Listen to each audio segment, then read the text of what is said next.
Zee Marathi वाहिनीवर देव माणूस या मालिकेचा तिसरा भाग लवकरच प्रेक्षकांच्या भेटीला येणार आहे।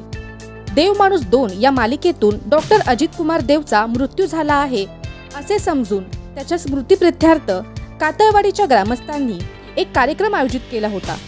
त्यावेळी तिथे डॉक्टर अजित कुमार देव वेगळ्याच गेटअपमध्ये पाहायला मिळतो।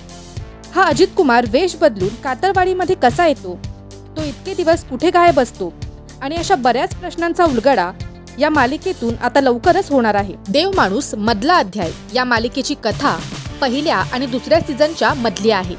डॉक्टर अजित कुमार देव कातळवाडीतून निघून गेल्यानंतर आणि तो परत येऊन त्याला फाशी झाली। या मधल्या काळात तो कुठे होता, काय करत होता, तिथेही तो कसा पोहोचला, त्याने कुणाला फसवलं, माणसांच्या विश्वासाचा कसा गैरफायदा घेतला, हे सगळं आपल्याला देव माणूस मधला अध्याय या मालिकेत बघायला मिळणार आहे। पुन्हा एकदा अभिनेता किरण गायकवाड आपल्याला या मालिकेत दिसणार आहे।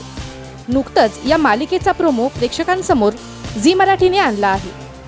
तर मग मंडळी, पुन्हा एकदा देव माणूस सीझन 3 पाहण्यासाठी तुम्ही किती उत्सुक आहात हे आम्हाला तुमच्या कमेंटद्वारे नक्की कळवा। तसेच हा व्हिडिओ आवडला असल्यास व्हिडिओला लाईक, शेअर आणि सबस्क्राईब करायला विसरू नका।